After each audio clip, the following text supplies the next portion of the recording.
The night of June 30, 1916 passes slowly in the chalk trenches of northern France. Along a 25-mile front stretching from the village of Gomecourt south to the river Somme, more than 100,000 British soldiers wait in darkness. Some try to sleep, knowing rest may never come again. Others write final letters home, their handwriting cramped by the flickering light of candles. A few pray quietly. Most simply wait, listening to the distant rumble of artillery that has pounded German lines without pause for 7 days. At precisely 7:30 a.m. tomorrow morning, whistles will blow all along the line, and these men will climb ladders propped against trench walls and walk into history. What they don't yet know is that they're about to experience the single worst day in the entire history of the British Army, a catastrophe so complete and so shocking that more than a century later, July 1, 1916 remains synonymous with futile slaughter.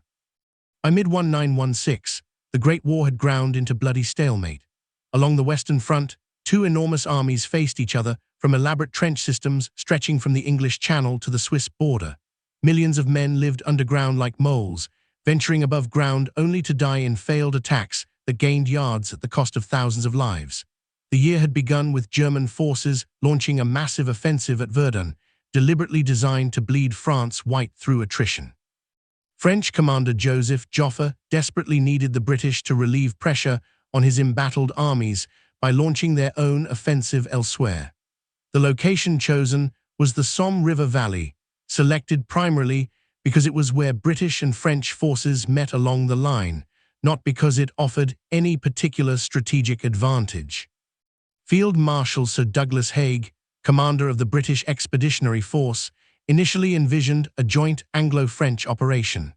But the German attacks at Verdun had steadily drained French reserves, forcing Britain to assume the leading role in what would become the first major offensive mounted primarily by British forces.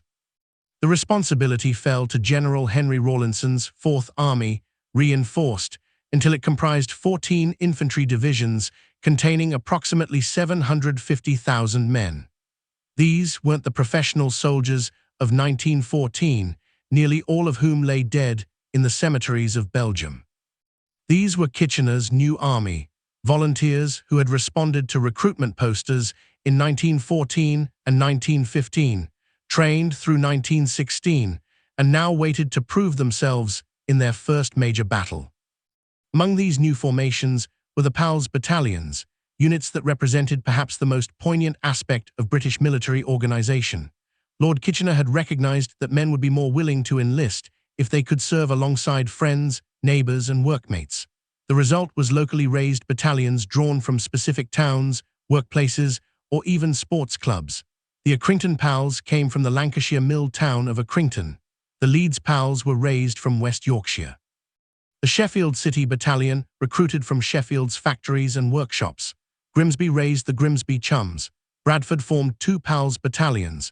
These units embodied the enthusiasm and idealism of 1914, when war seemed like an adventure to be shared with friends. By 1916, these amateur soldiers had been welded into effective infantry formations through months of training. They were ready. The question was whether their commanders had prepared them for what awaited.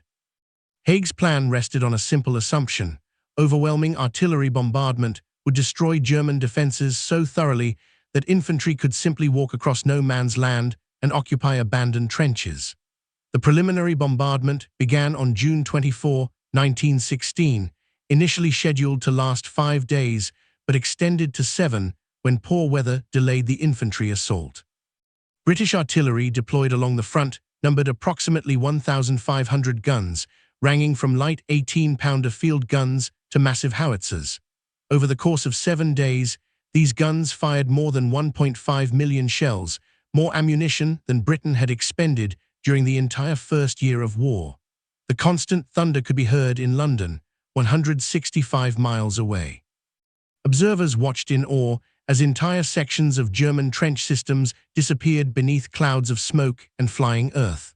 Officers assured their men that nothing could survive such bombardment. The wire would be cut, the dugouts would be destroyed, German artillery would be knocked out, the infantry would face only stunned, demoralized survivors easily overwhelmed. The reality was catastrophically different. British planners had made several critical miscalculations. First, Haig had expanded the original objectives, extending the attack northward and including the German second defensive line in the bombardment plan. This meant spreading the same number of guns over a much wider area. When calculated as shells per yard of German trench, the Somme bombardment was actually less intense than earlier battles like Neuve-Chapelle. Second, approximately two-thirds of the shells fired were shrapnel rounds, devastating against troops in the open, but largely useless against concrete-reinforced dugouts. Third, quality control at British munitions factories had proven appallingly inadequate. Estimates suggest that up to 30% of shells were duds that failed to explode, a failure rate that would haunt soldiers crossing no man's land. Fourth, the light field guns lacked the power and trajectory to destroy deep German dugouts, some of which extended 30 feet below ground.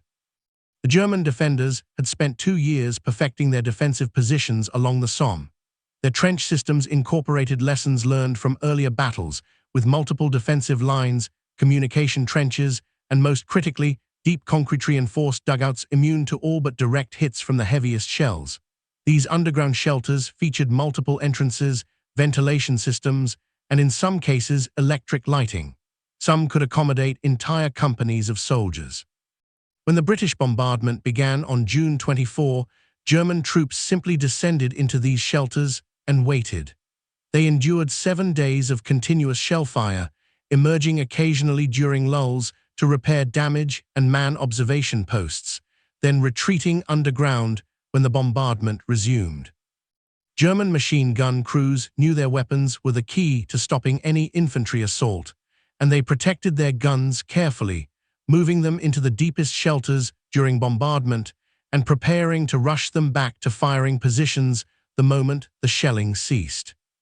British confidence remained unshaken despite warning signs.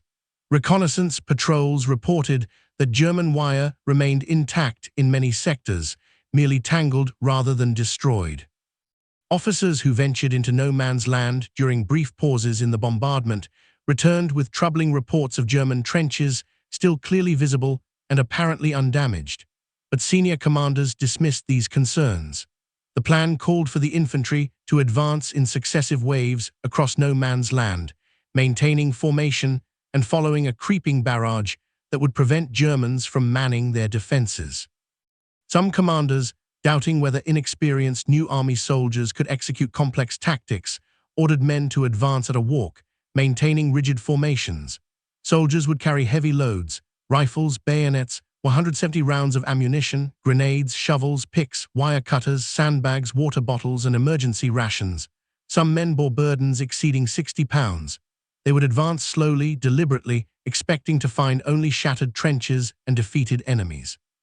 Dawn broke clear and warm on July 1, 1916.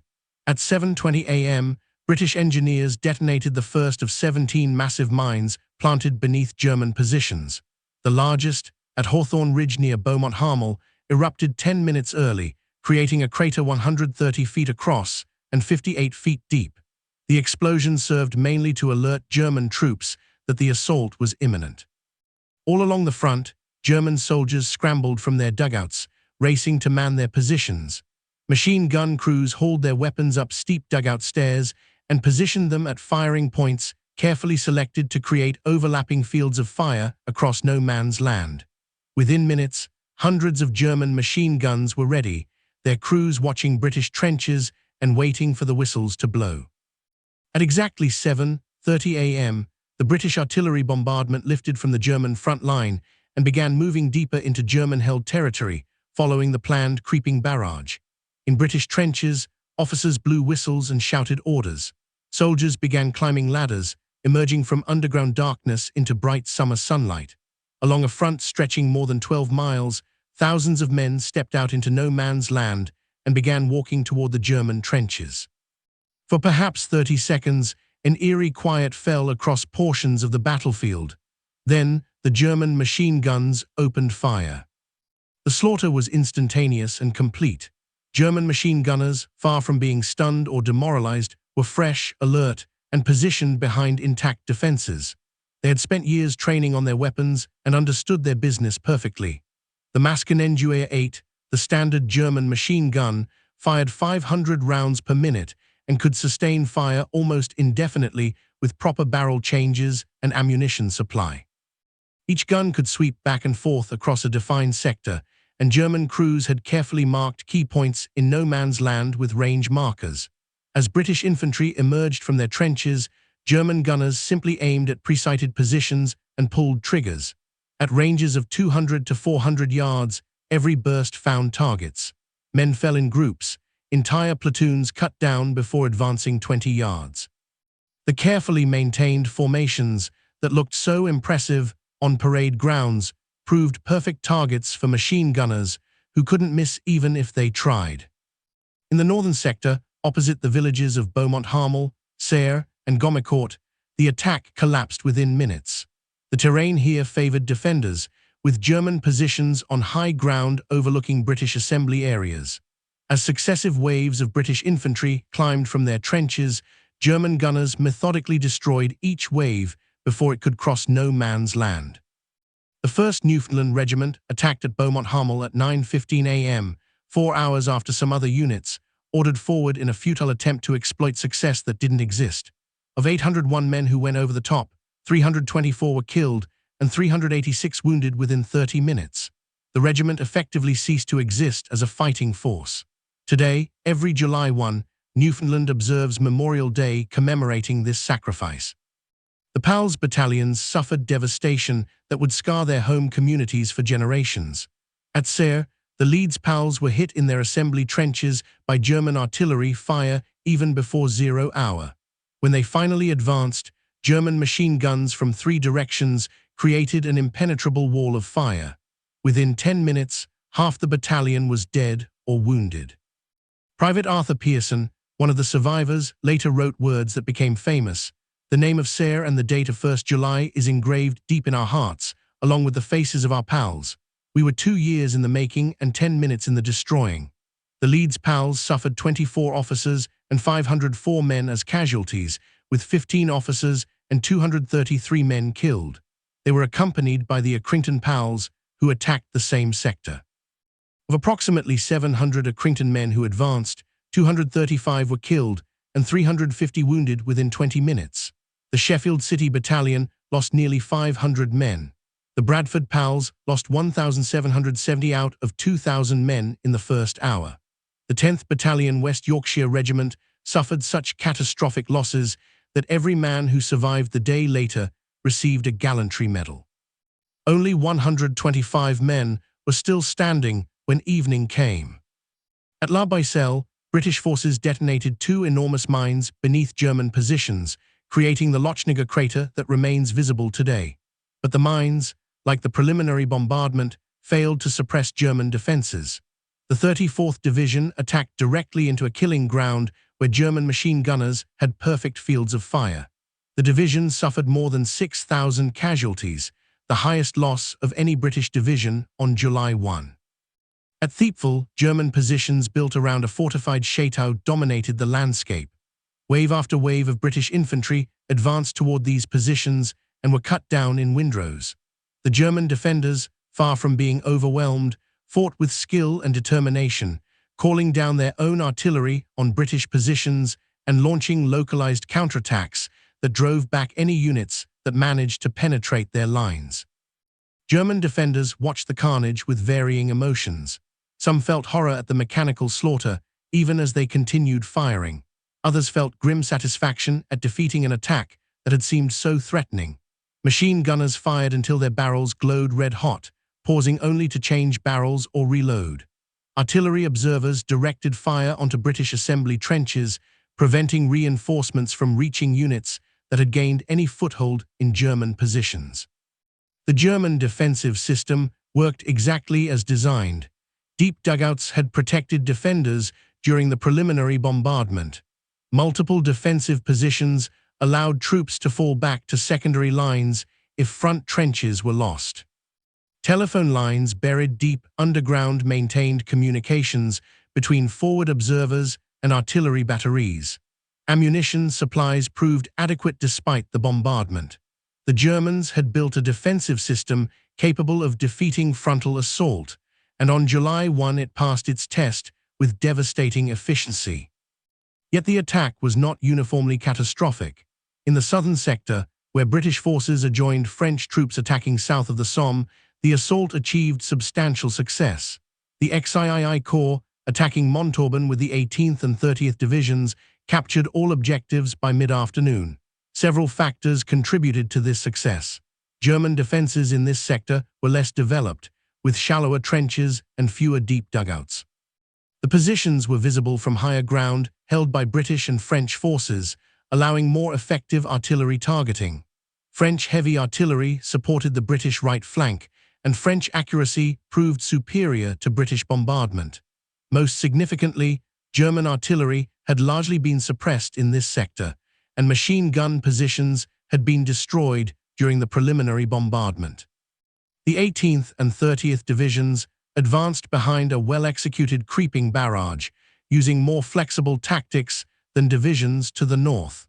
They captured Montauban and several adjacent villages, taking German prisoners and securing the only substantial British gains of the day. But these limited successes came at terrible cost and did nothing to offset the disaster further north. By late morning, British commanders realized something had gone catastrophically wrong. Reports flooding into headquarters told of entire battalions wiped out, of casualties lying in windows across no man's land, of German defenses completely intact.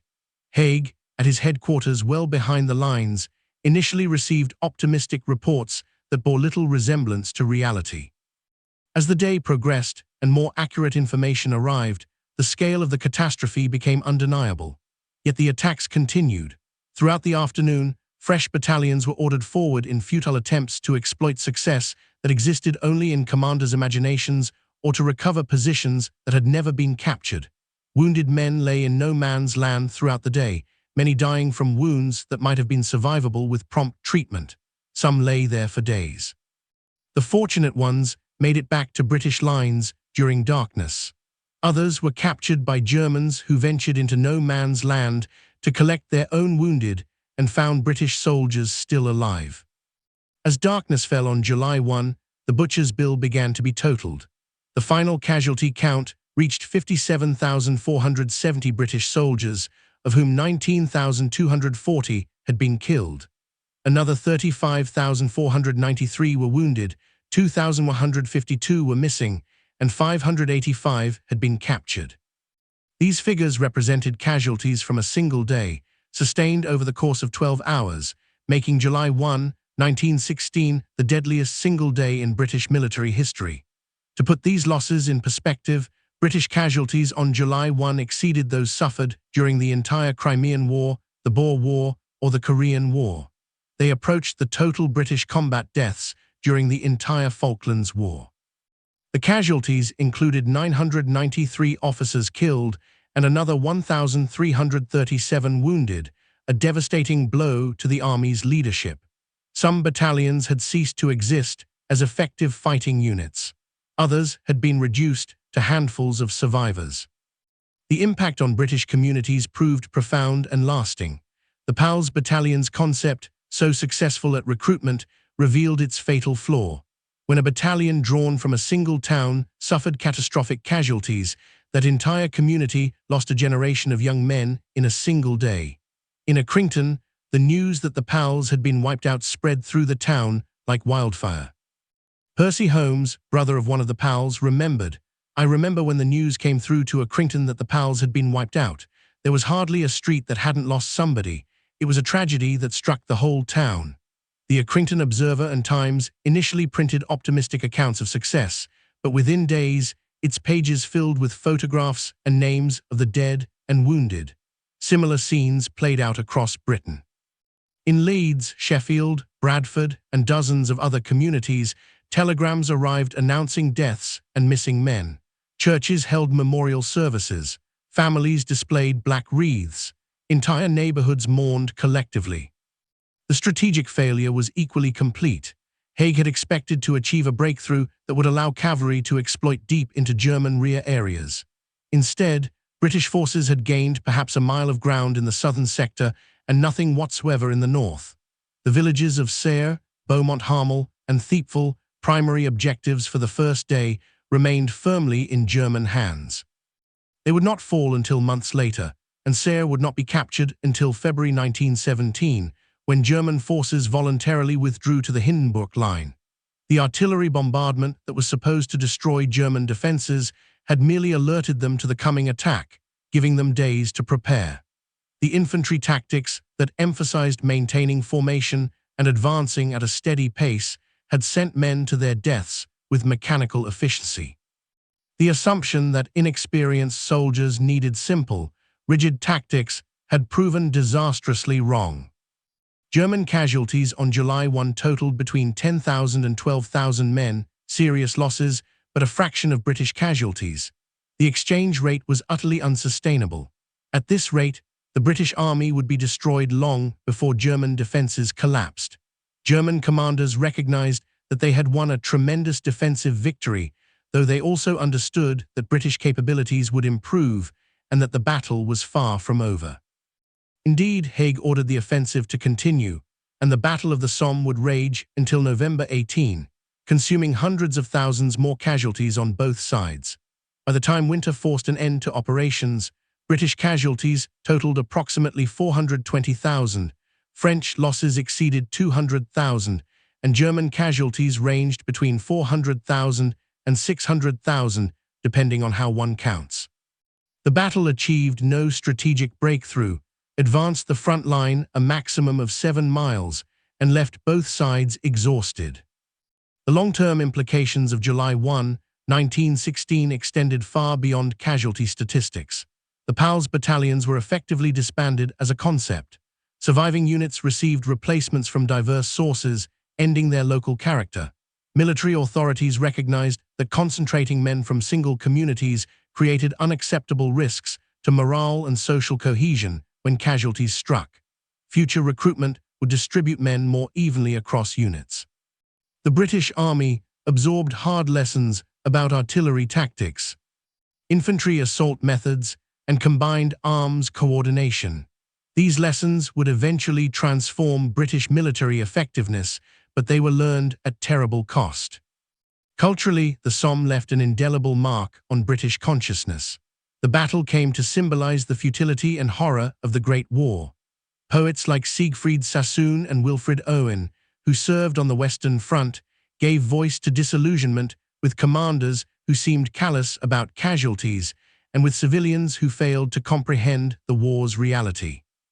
The war poets' work ensured that the Somme would be remembered not as a military operation, but as tragedy, as waste, as the destruction of a generation. The phrase, "lions led by donkeys," emerged to characterize British soldiers' courage contrasted with their commanders' apparent incompetence.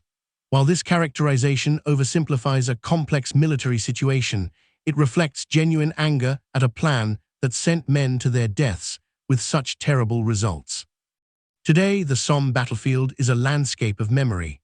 The Thiepval Memorial, designed by Sir Edwin Lutyens, commemorates more than 72,000 British and South African soldiers who died in the Somme battles and have no known grave. Their names are inscribed on the memorial's walls, a testament to sacrifice and loss. Smaller cemeteries dot the former battlefield, maintained by the Commonwealth War Grave Commission. The Lochniger crater remains as a permanent memorial, its vast size speaking to the industrial scale of Great War destruction. Sheffield Memorial Park marks where the Pals Battalions attacked near Sayre. Every year on July 1, memorial services at Thiepval and other sites remember the fallen. Veterans of later wars attend, acknowledging debts to those who served before them. The ultimate question remains, was it worth it? Did the Battle of the Somme, and particularly its catastrophic first day, achieve anything that justified its cost? Historians debate this question still. Some argue that the Somme was necessary to relieve pressure on French forces at Verdun and that attritional warfare, however horrific, was the only viable strategy against an entrenched enemy. Others contend that better tactics, more realistic planning, and proper use of artillery could have achieved better results with fewer casualties.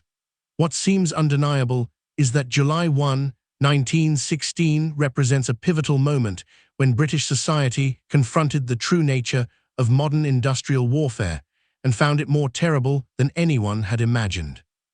The men who climbed from their trenches that July morning displayed courage beyond measure. They advanced knowing the odds were against them, maintaining discipline under impossible circumstances, continuing forward even as friends fell around them.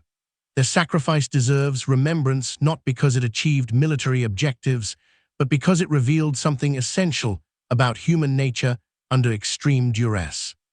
The Somme, and particularly its first day, stands as monument to courage, to sacrifice, to the terrible costs of war, and to the imperative of remembering why such costs must never be paid lightly. If this exploration of one of history's darkest days has given you new perspective on the Great War, please hit that like button and subscribe to our channel.